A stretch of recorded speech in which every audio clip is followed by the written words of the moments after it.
Hi, I'm Jim Shooter, and you're listening to the Captain America Comic Book Fans Podcast.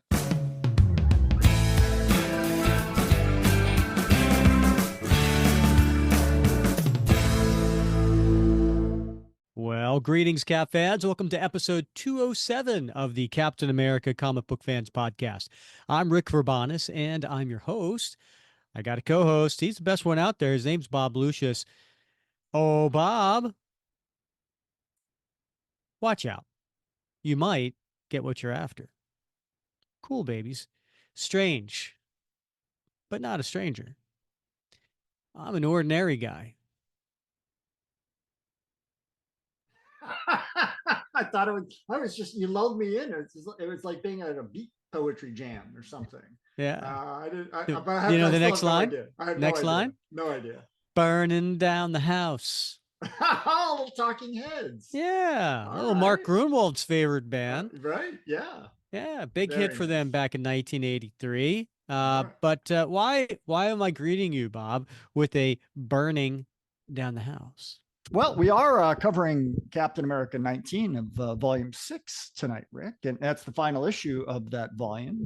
That was the second one with Brubaker and Epting, but I'm still failing to connect the dots. You're missing a key component. What is the story about?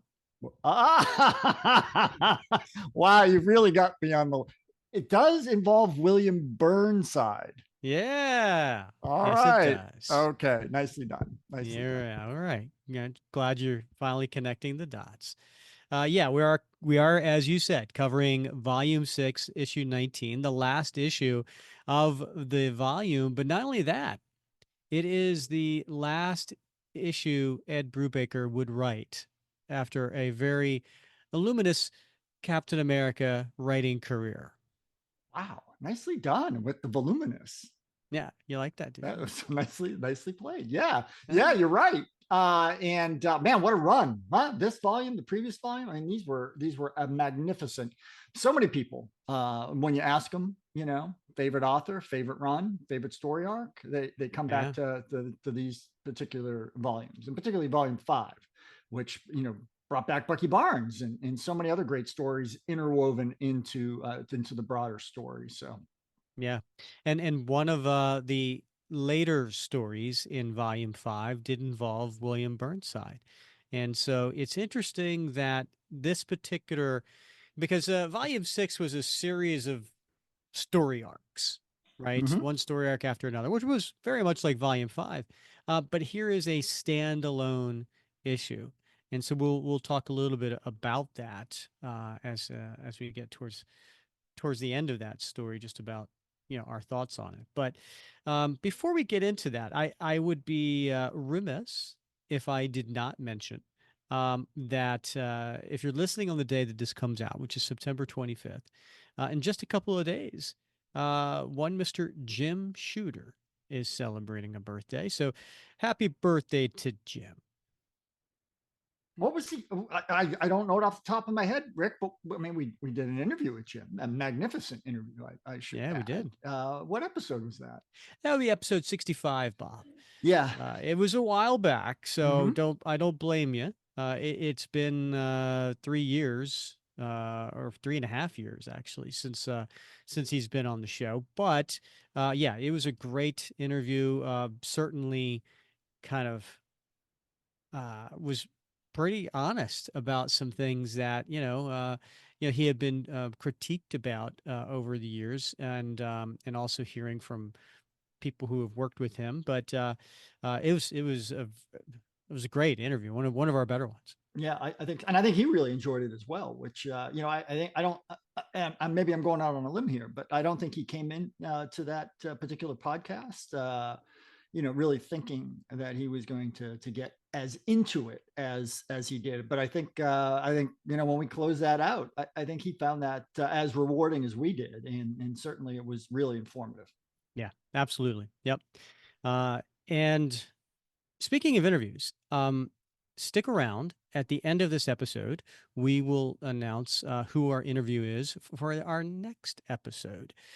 So make sure you stick around to the end for that. Bob, anything else going on with you? No, Rick, just, working in the coal mine, you know, Mhm. you know, putting food on the table, gas in the tank, normal stuff. What about you? Yeah, doing well. We had last episode, right? We did the Captain America comic book fantasy draft. And by the way, I know I say these things and I pause for effect, but you don't always get it like the whole time capsule. Um, you do understand the play on fantasy draft, right? Like, right? I do Right. now. Okay. Okay. Yeah. Okay. I just thought you had a stutter. That's all. uh, I'm glad you brought that up. Uh, when we're recording this, um, we had the recent passing of James Earl Jones, Mhm. and yeah, a lot of people, especially in our world of comic geekdom, right, probably know him as the voice of Darth Vader. Right? But Right. he's obviously much, much more than that. He was the voice on Lion King. No, I'm kidding. But he had some wonderful roles over the years, and Mhm. um, it's interesting. I was learning a little bit more about him, and he had a stutter when he was younger, and I think it was. I'm paraphrasing. I might be off a year here or two there, but I think between the ages of 6 and 14, he just didn't speak, and because he would be made fun of Hmm. for his stutter, which is a horrible thing, absolutely horrible thing to do to another human being is to make fun of something like that. And listen, kids do stupid things, right? Mhm. So Sure do. well, there's a lot of adults who do stupid things too, um, but you know what? God loved teachers. The good teachers out there. The reason he got over his stutter was he used to write poetry and he would turn it in for, assignments for class. And the teacher got him to go up and recite his poetry in front of the class. And he found when he was reading his own poetry, he didn't stutter. And I just thought that was a great testament to what a wonderful teacher can do for somebody. Absolutely. Yeah.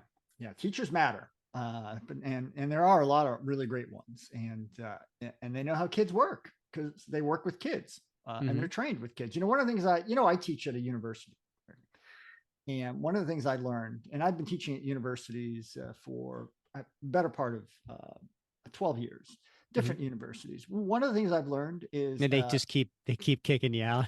yeah, that's pretty much it. Yeah, they run me out of Dodge, but like anybody can teach at a university.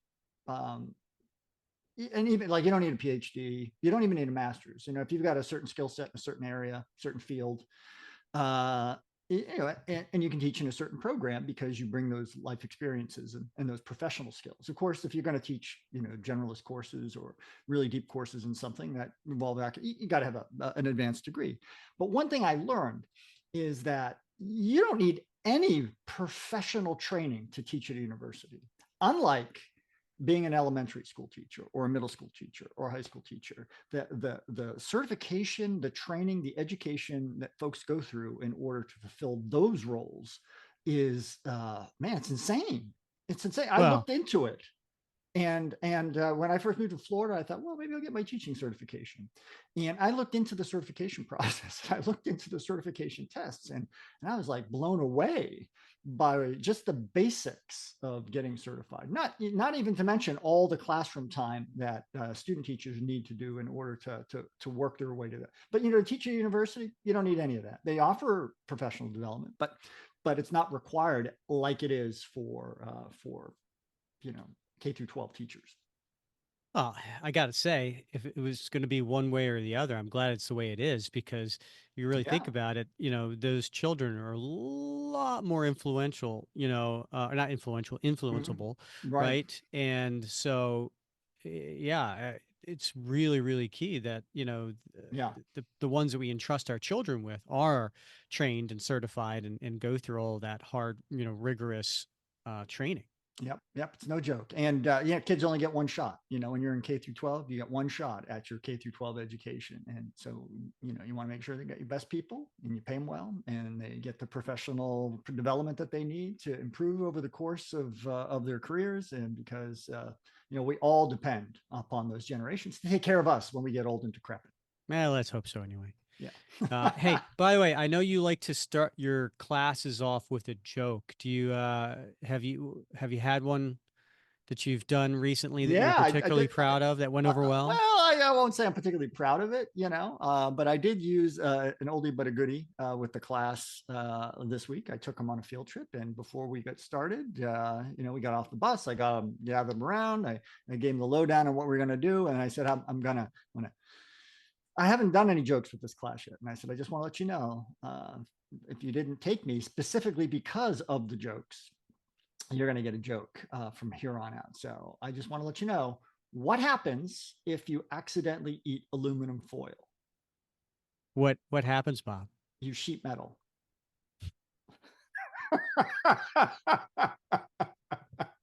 It's funny. I can almost hear the groan from Florida here now. I just Yeah. It's, oh, it's a recycling joke. yeah. Don't recycle it. Sheet metal. Come on. It's classic. That's sheety. All right. Shall we get to today's episode? Let's Or jump in. hold on. Should we get to today's issue? Yeah, let's do it. All right. We do have a solicitation for this one, Bob. The comic came out, had a release date of October 24th, 2012, cover date of December 2012. And so this is the last issue, as we mentioned, number 19 of volume 6.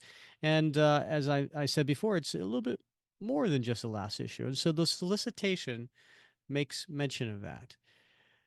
End of an era, all caps, exclamation point. Steve Epting returns for the grand finale of Ed Brubaker's epic run, all caps, on Captain America. And the end of an era. Truly, that is the case, right? Because Ed Brubaker has been writing Captain America for, 7 years at this point? And he his early partner in Volume 5 was Steve Epting, and so it's really nice that Steve Epting came back to do this. So he did the both pencils and the inks for this, and then they also brought back the colorist from those earlier days, Frank D'Armata, and when we had Tom Brevoort on the show, we did ask him about Frank D'Armata, and he said that he was really pivotal as far as having a colorist that was consistent to set the mood, set the look, the feel, because they were going between Steve Epting and Mike Perkins and Butch Guice, and they had different pencilers they were similar but different, and so the colorist really kind of kept that fluidity. Letterer Joe Caramagna, and we had him on the show, right? And then editor Tom Brevoort, we had him on the show. So that rounds out the creative team. Just waiting to hear from you, Ed, Steve.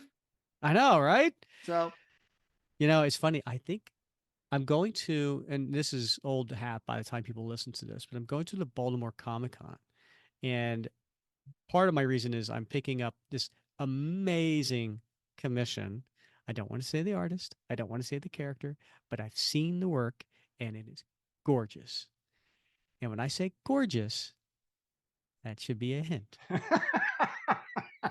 Okay. Okay. All right. Yep. And absolutely Burning. stunning. It's burning. It's gotta I be can't wait to pick it up.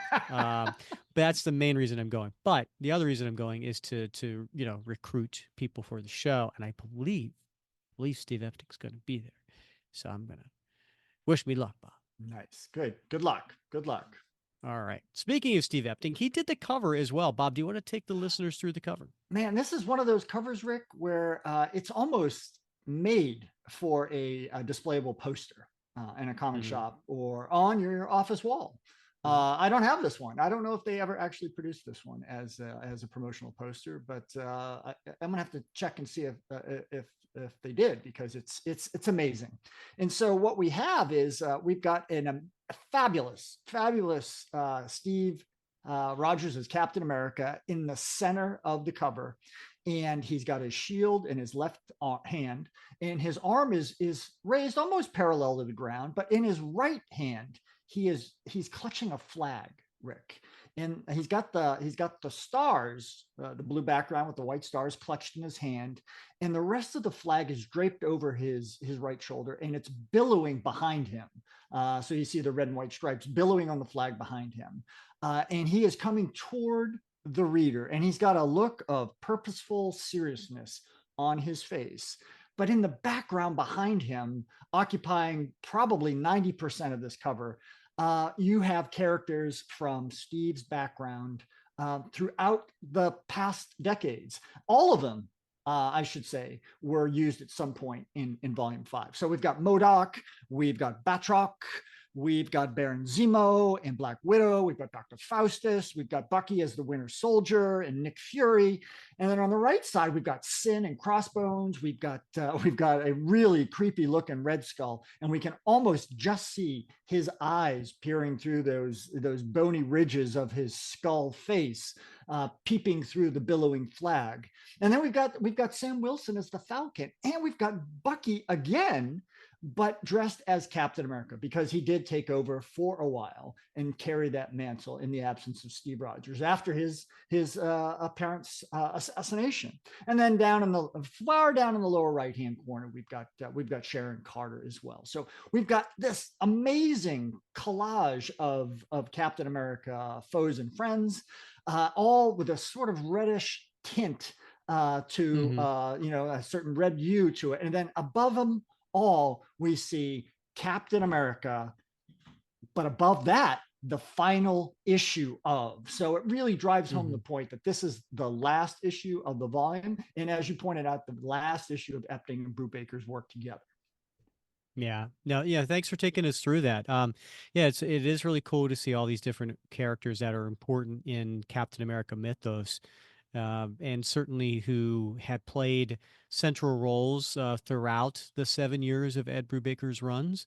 And yeah, I think the only thing I would say, Bob, you didn't point out was Sharon Carter's wearing a skin tight outfit. Yeah. I'm trying to tamp it down, Nick. Oh boy. All right. Well, I need to get my copy. And I'm glad you suggested this issue, Bob, because I don't think I've read it since it came out. Yeah, it's not one you would normally just pick up for a quick read. I mean, there really isn't any reason to, right? Because it's not really connected to like a 3 or 4 issue or even a 5-issue story arc. It is a standalone issue. Yeah. All right. So we get to we open it up, and it's a panel page, not an opening splash page or anything like that. And it says Secret Shield Hospital, undisclosed location. And so we see a building, very much, looks like a hospital. It looks like it's about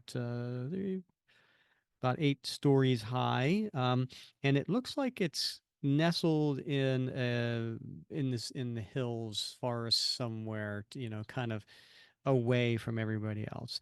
And so we see a man, but we can't make him out because his face is hidden. And he's walking, and he's wearing looks like I wouldn't say a brown leather jacket, but I don't know what kind of jacket would you say that is? It'd be a members only. Yeah, could be. I mean, it is. Well, it's 2012. I don't know. Yeah. And he's walking by. He's got his hands in his pocket, and so there's a nurse behind the desk doing her administrative work, and she says, "Oh, sir, good news. Your friend is responsive today. He's getting better." Oh, that is good news, but he's not exactly my friend. And then he opens up, and we see there's somebody laying in a hospital bed, with covers over them and tubes everywhere, and it's the shades are drawn, so it's kind of dark in there. And um, actually, shades aren't drawn, right? If they're drawn, doesn't that mean they're up? No, I mean, I think it means they're down. Yeah, you Yeah. draw the shades, draw the curtains. Okay. Yeah, All right. Listen to that. Learn something new every day. it's an educational show as well. It really is. Yeah. And then, so the man opens up the door. And you see, it looks like Bob. It looks like Steve Rogers is laying in the bed. He's the one who's all bandaged up, and he's looking at the stranger coming through the door. Hey, hey, can you hear me? Do you remember me?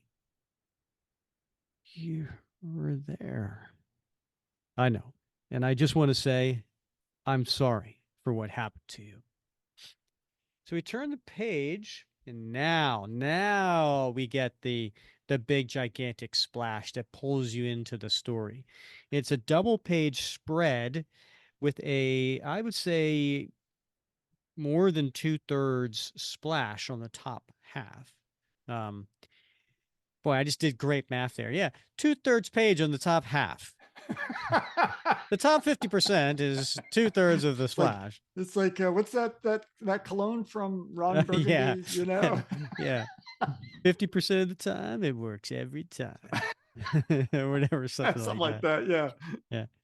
Yeah. So anyway, yeah, it's a giant image of Captain America, and it's in New York City, and this was 6 weeks ago, it says, and it's middle of the afternoon, it looks like, and there is a subway car that is, or a train, I should say. It wouldn't be in the subway because it's, um, see, there you go. Things I don't know, right? Like, They go I'm above and below, though, don't they? Don't I they don't go? know. Do you call a subway car that's above ground subway car, I don't know. or is it just It's a a good train? question. Like, I don't know. yeah, I don't know. I'm not from yeah, the city. yeah, yeah, I'm yeah. not city folk. Um, so anyway, on top of the train, you see these four armed people, and they're all wearing clown masks and wearing different colored jumpsuits. And honestly, if you saw Batman, like the Dark Knight Returns, right? It Yeah. kind of reminds you a little reminiscent of that It has opening that whole scene with the vibe. Joker, Yep, where they're it all sure wearing the, does. yeah. And so this train is going through New York, and there's office buildings and residential buildings all around it. And there you see Cap coming in from off panel, and he's throwing his shield, knocking one of the clowns out, and then the other three start firing the machine gun, and you hear an inner monologue. This is what he trained for. Masked men terrorizing trains full of people. Fighting them is like muscle memory, like a reflex. But he's angry. And angry people make mistakes. And so what's happening on this page is that Cap is using his shield to protect himself from the raining bullets. He then plows into the group, knocking them off the train, and one of them lands on a speeding car that now can't see and is recklessly about to hit a pedestrian. But at the last time, or the last minute, I should say, Cap swings down, grabbing her and pulling her out of the way, yelling, "Gotcha." And then the car stops. Cap then puts his shield on his back, and he starts walking up to the downed clown. He didn't expect to be angry so often, but this modern world, mostly it just ticks him off. But I can understand that. It happens to me sometimes too.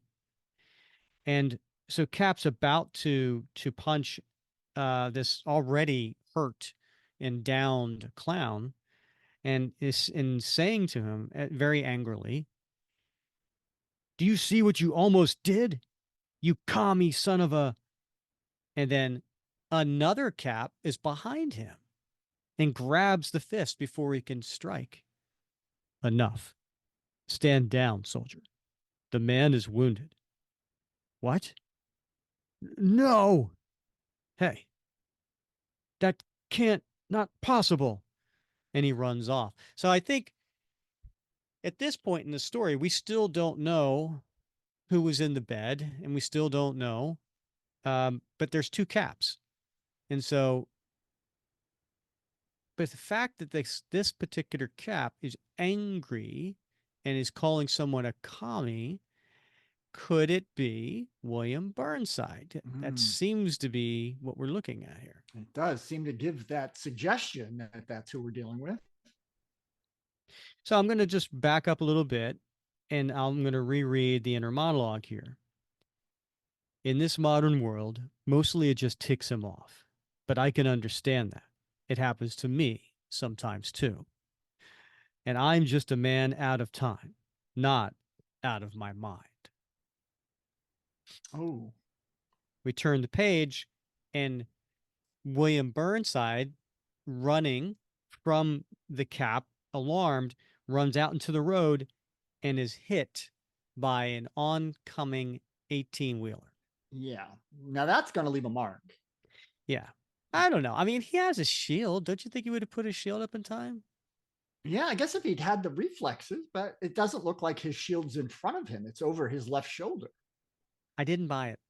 I Mm. really kind of thought that, I mean, he had the reflexes to go swing down and save that woman from a speeding car, but he Yeah. doesn't have the reflexes to put his shield up that quickly. Well, what Cap just said is that he's often angry, and in this case, he's both Reckless. angry and confused. And when you're Yeah. angry and confused, you make mistakes. All right. Good point. Yeah. So now we cut back to the hospital, which is 6 weeks later, current time. And now we know that Steve Rogers, the original Captain America, is coming to visit William Burnside, the Captain America from the 1950s. And he's in his civilians. They say you're healing well. The doctors, we super soldiers always do, but you know that. Okay. No, it's okay. You're okay. I just wanted to talk to you. I'm not sure you can even understand me. But you're my dark reflection, William, and my biggest fan. And we've never really talked. You don't know me, just the myths, the parts that made you want to be Captain America. And Steve gets up and looks out the window. And then we cut into flashbacks. So these are flashbacks starting for when Steve was a little boy. And the coloring on this, demonstrates the time period, right? It's like sepia, right? Yeah. Yeah. But I never wanted to be a hero. I just didn't want to be afraid. I'd grown up that way, in the Depression, especially after my father died. I was a frail, sickly kid, constantly picked on. And with every broken bone or black eye, I knew I was letting my mother down. Sure, I was scared of the bullies waiting for me, but my real fear was that I'd get home and she wouldn't be there. I knew it was irrational. She was a great mother. But that's just how life was back then. Like it could all fall apart at any moment. And I think that was what shaped me, how the whole world felt unfair, unjust. That's why I tried over and over again to enlist before we were even in the war, because I wanted to punch Hitler in the jaw. But I didn't think I'd actually get to do it. And I didn't know what it would mean when I did. And then, he's sitting in the chair next to the hospital bed, and he on the table there. So what is it, Bob? Man, he's got some old issues of Captain America comics from the golden age, from the timely books, the wartime books, including a copy of Captain America comics #1. And he holds it up in a way that would make all comic book fans just no. We found this in your family home in the basement with your other mementos. I'd understand in mint condition this is worth quite a lot. Me and Bucky weren't so fond of these comics back then. And so it's a nice transition. It's a nice transition of Cap holding that comic to going back to that time and where Bucky is holding that comic. Ah, come on. That made me some stupid kid sidekick? What am I supposed to be here? 8 years old? It's for kids, Buck, to keep morale up. What about my morale? I'm the one trying to save the free world. And then Bucky tosses Captain America Comics #1 over his shoulder. Of course, Bucky always hated the propaganda side of the job. Not that I was thrilled with it either. But like I said, I had known ahead of time what wearing this uniform would mean. Not just to me, but to everyone else. And so we see them posing for pictures, doing autographs, ticker tape parade. Even this comic book generated controversy back then. The American Nazis, the Bund, weren't big fans of seeing their leader made into a punching bag. The two men who made this comic, Simon and Kirby, they got death threats at first. And then here we are, we cut to a panel of Simon and Kirby, and I can only assume that's Stan Lieberman in I the think that's a background. good guess. Yeah. And they're all wearing white dress shirts and bow ties because that was the work attire, as they were there drafting. And then, the other person looks like he's writing the story, right? Right. He's writing Yeah. script. But I love this callback to them, and Steve's talking about the creation of Captain America Comics. But after Pearl Harbor, after we got into the war, everything changed. And what's the newspaper there, Bob? Basically, it's reporting on Pearl Harbor and the number of sailors lost in that sneak attack. Yeah, the Daily Bugle reports 1,500 dead in Hawaii. Congress votes war. That's when I realized it was more than just propaganda, and that all those GIs were looking up to me, looking for hope on so many hopeless days. And you see Cap and Bucky running into battle, leading the soldiers, U.S. soldiers, and Cap with his shield in his right hand, and he's got a machine gun in his left hand, just as a reminder of he was a super soldier. And that scared me more than anything in my whole life ever had, because I'd never been a leader. I was meant to be the first of a whole army of super soldiers. And when I was taking that formula, I never imagined I'd be the one out front. I hadn't wanted to wear the flag and carry that burden. I just wanted to do the right thing. And we see him going through the metamorphosis and becoming Captain America.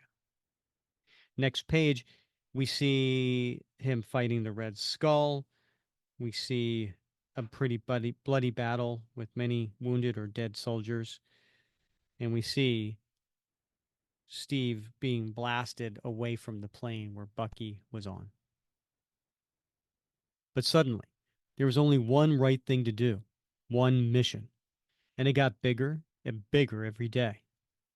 I just tried not to fail, tried to be the best man possible, because so many people were counting on me, and I knew what it felt like to let people down. Of course, if I had been conscious during my deep freeze, I'd have realized the mission wouldn't end with me. But we were at war, and I never thought that far ahead.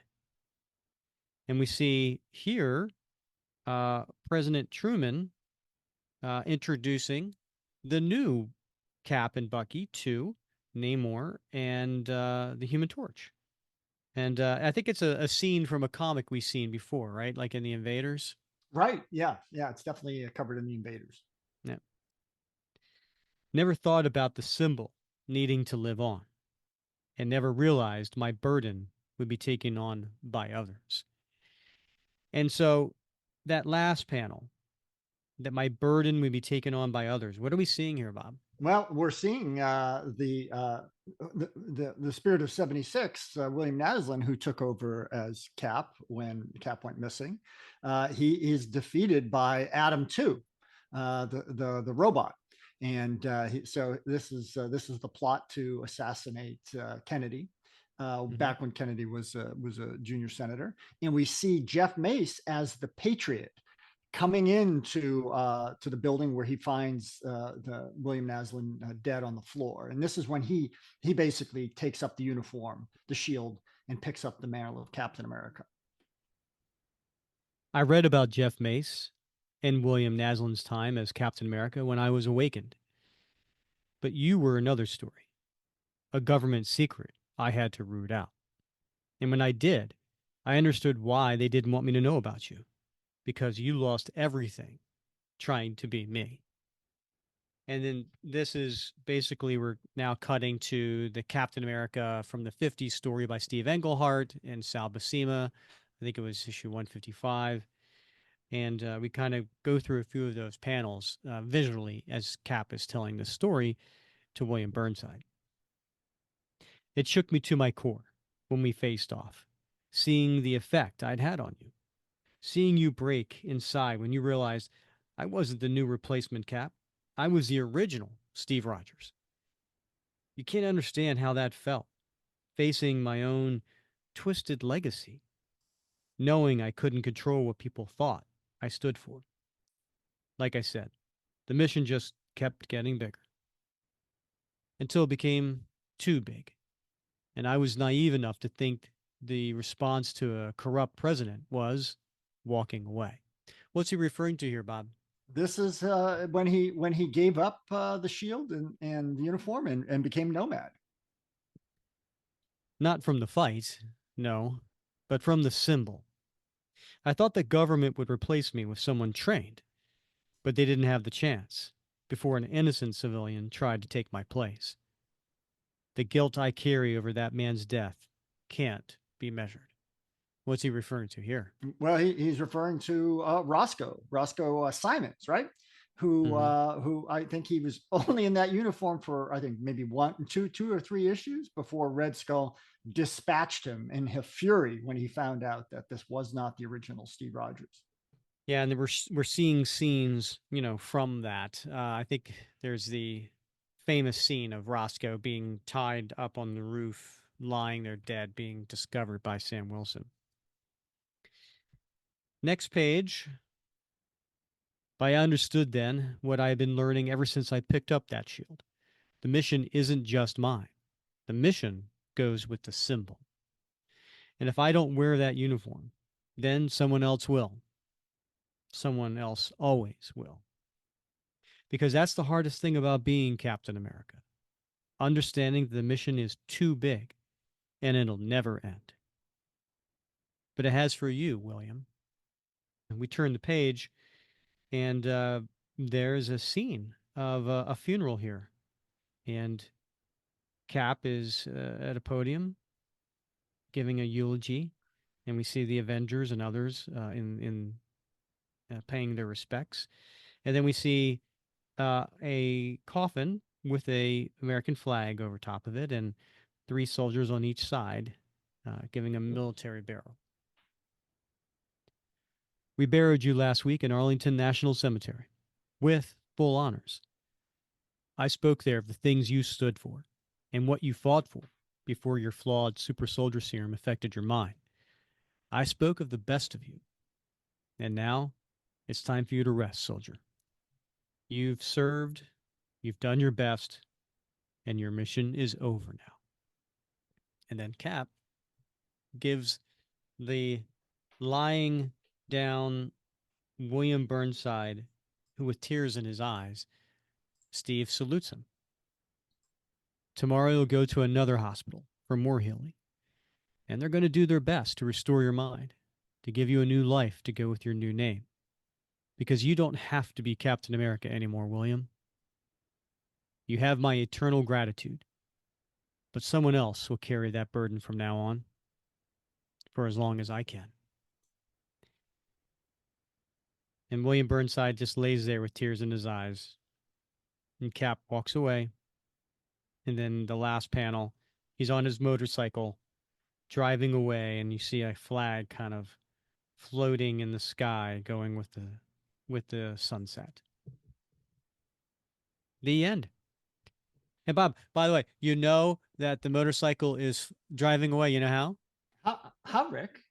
Well, you really can't because there's no exhaust. There isn't. Yeah. No. You know, there's been emission standards put into place Ah, since the 70s and early 80s. okay. Yeah. We'll just have to assume it's not just standing there still. All right, Bob, what did you think of this story? I love this story, Rick. I mean, for many, many reasons, right? We get flashbacks. We get this inner monologue of Steve, but not really an inner monologue. It's a narration. He's talking to William and telling his story and sharing what he went through. You know, warts and all. And he's not. He wants William Burnside to know who he really is, not what the propagandists have told him, not what he read in the comics, you know, but who he really is as a person. And we get to see his memories of the childhood. You get to see memories throughout his career. And the art is fantastic, and it's capturing some of the most important scenes in Steve's life. But there's a purpose to it, right? Um, and I love the fact that, like he said at the very beginning, like they've fought on two occasions at least, right? Once, obviously, in the Englehart arc, but also when Faustus brainwashed Burnside into becoming the Grand Director. Yeah. So they've had history, but they've never actually sat down and talked man to man. So I mean, just so much to love in this story. So I wonder, why do you think Ed Brubaker decided to finish his 7-year run with the character in a standalone story featuring William Burnside? And as I'm saying this, I'm talking this through. I don't think the story was about William Burnside.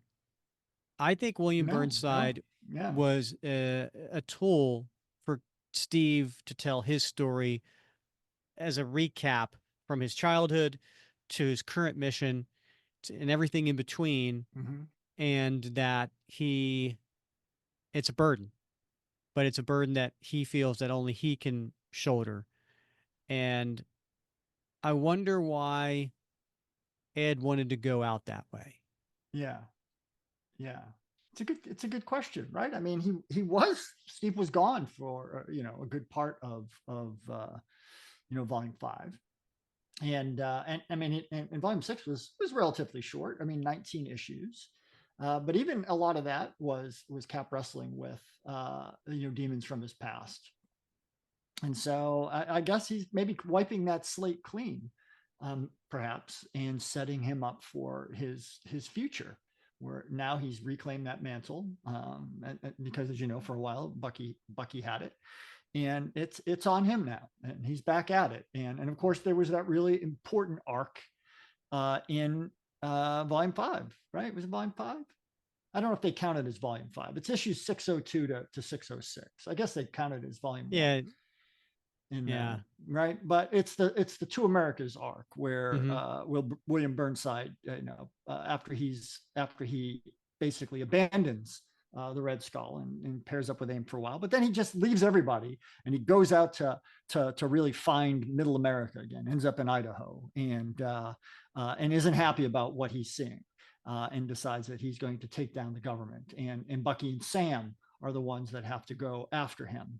And defeat him. And at the end of that arc, of course, we see William Burnside get blown off the Hoover Dam. And we're led to believe that he might be dead, but clearly not. Clearly not. He survived that. And we see him 6 weeks ago in this story, out fighting crime in New York City, wearing, might I add, Cap's uniform, not the traditional 1950s William Burnside without the stripes on the back. Mm-hmm. So you're right. He presents like an interesting foil on occasion in Brubaker's writing, at least on 2 occasions or 3 occasions, where he's kind of a blank slate on which Bucky, or in this case Steve, can paint their story. But I love the fact that he's not dead. Right. He's out there somewhere, and he hasn't been used since. And I personally am looking forward to the day that we get to see him again. Hmm.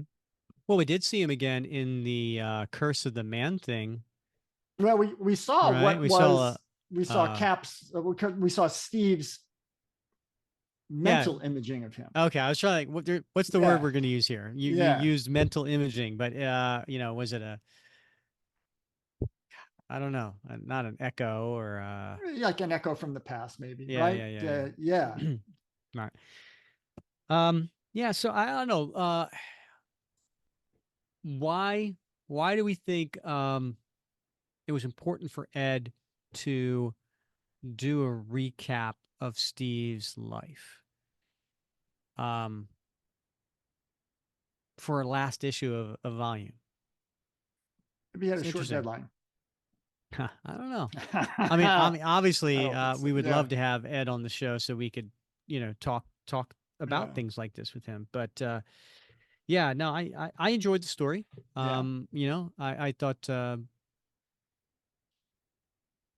always seeing the inner struggle of Steve and just reminding us that he's a human just like us, Mhm. it's always a good story. Um, all right, I go first, Bob. Yeah. I do. Before you get going, Rick, Mhm. I'd love to hear from our listeners if they have a theory why Ed went out on this note. All right. Yeah. Yeah. Yeah. Always happy to hear from our Yeah. listeners. Leave a comment in Spotify or on YouTube, or definitely on our Facebook page as well.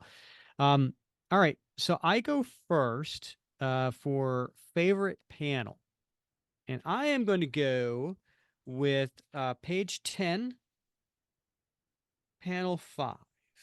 It's the one where Captain America Comics #1 is involved. Mm-hmm. And it's the panel where Bucky's just tossing it behind him. And I think it was, I don't know if it was like an inside joke for Steve or Ed, whoever came up with this concept of Bucky was just going to toss Captain America Comics #1.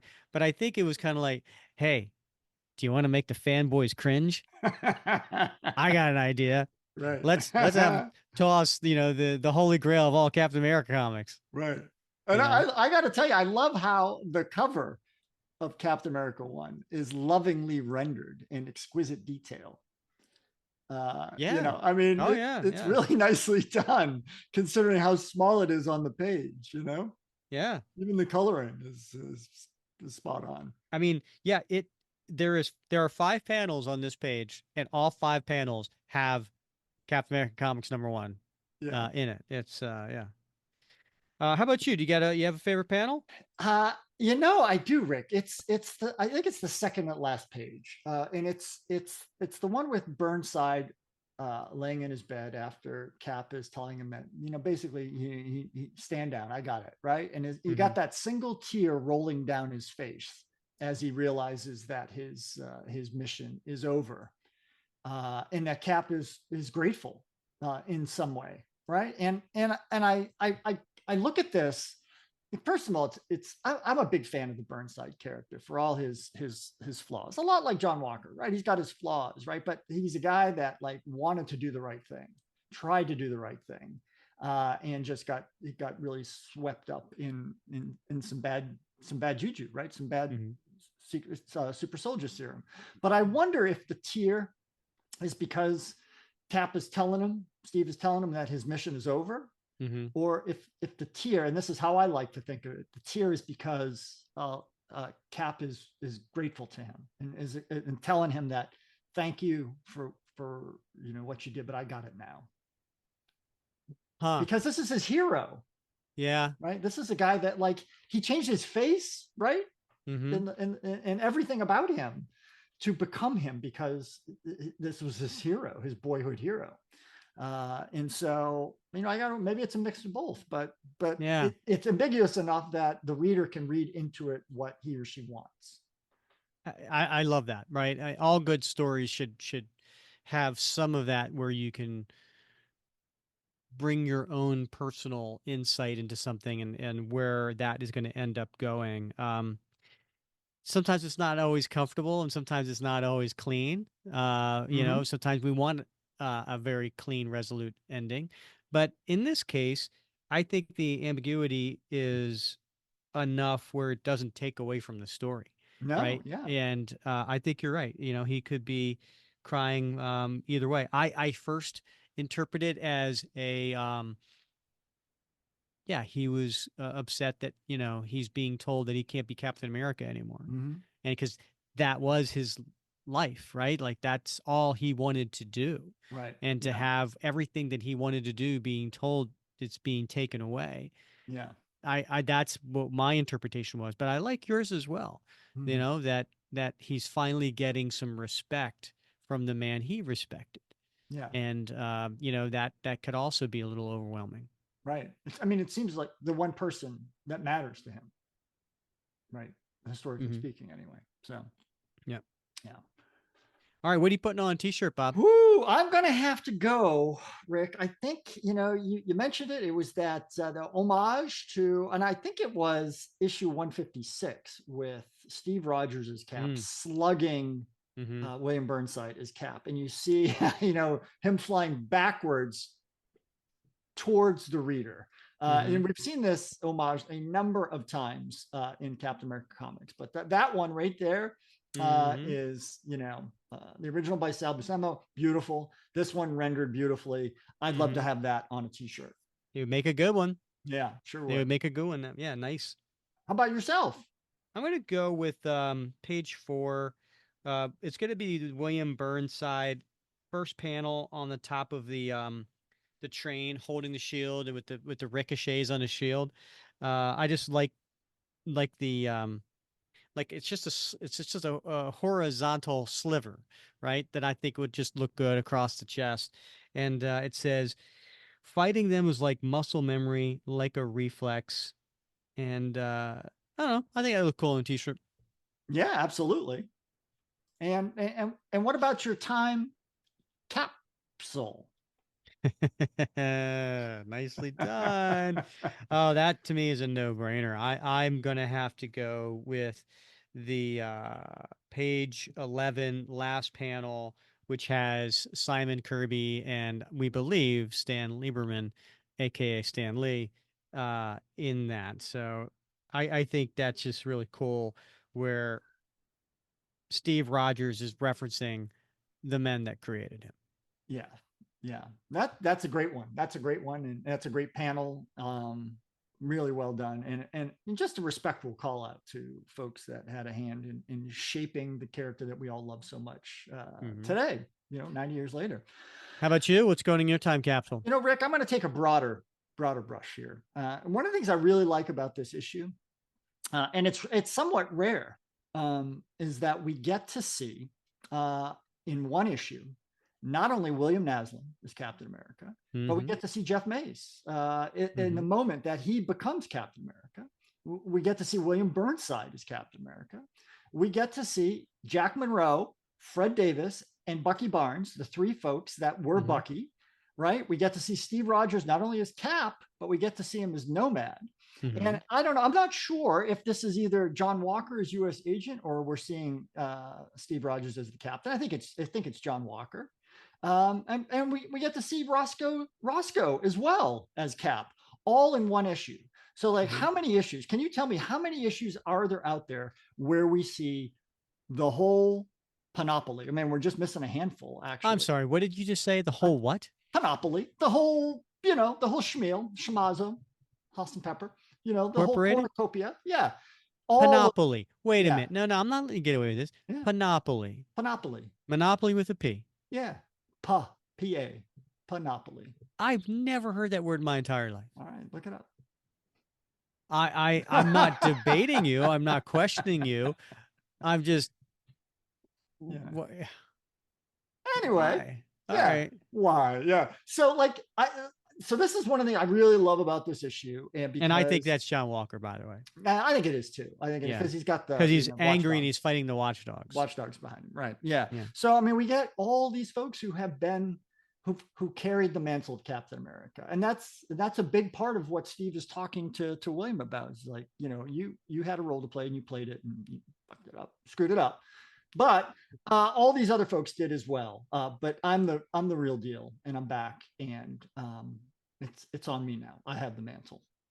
And Yep. so my time capsule is that this issue lays out this whole history of folks who tried to carry the mantle when Cap wouldn't, didn't, or couldn't. And I think that makes this issue really special. All right. So you're saying the whole issue is a time capsule for It you. is. Yeah. All right. Fair enough.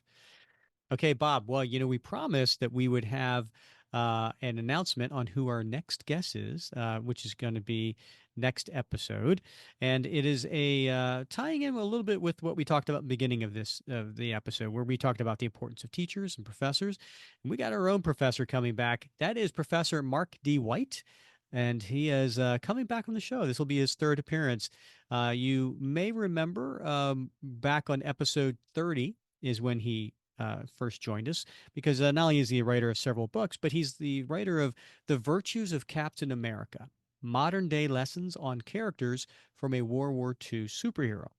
And so there's a new edition out, and he's coming on next episode to talk about the new edition. I'm looking forward to that because I know he's greatly expanded it and revised it and added a lot of new material, including a chapter, I think, on Hydra Cap or Supreme Hydra, whatever his name is, right? The Hydra Steve Rogers. Yeah. And so that is a very, that's like the fourth rail of Cap fandom when you talk about the Hydra Cap. People either love it or hate it, but I'm sure we're going to have a lot of questions about how he manages to work that particular story into a book called The Virtues of Captain America. So it's going to be a fruitful conversation, I think. Yeah, especially because what's the philosophy behind it, right? Because he is I think a professor of philosophy as well. Mm-hmm. In fact, we did have him on. It was episode 108 was the second time we had him on the show, and it was a listener Q&A, and it was the philosophy. Listeners could send in their philosophical questions about Cap. Right. And Mark helped answer some of those questions for us. So that was a fun episode, 108, if you want to check that out. But yeah, looking forward to having Mark back on the show next episode. Indeed. Yeah. It's going to be a philosophically fun. Absolutely. I or always, will it? Is it going to be half fun? Is the I episode, don't know. I was trying to be half filled, or yeah, is it half full of fun or half? if there were two episodes and one fell down, would anybody listen to it? I don't know. No, but it's always a great conversation. And if you like just talking about Cap and philosophically waxing on about that, this will be the episode for you. Yes. All right, Bob. As always, it's been fun wrapping Cap with you. Indeed. I can't wait till next week. All right. And please rate, review, subscribe wherever you're listening. We'd love your comments, again, Spotify, YouTube, Facebook. But we even like it better when you subscribe and you give us a thumbs up. It helps us get noticed. So thank you for doing that. And as always, thank you for listening to another episode of the Captain America Comic Book Fans Podcast.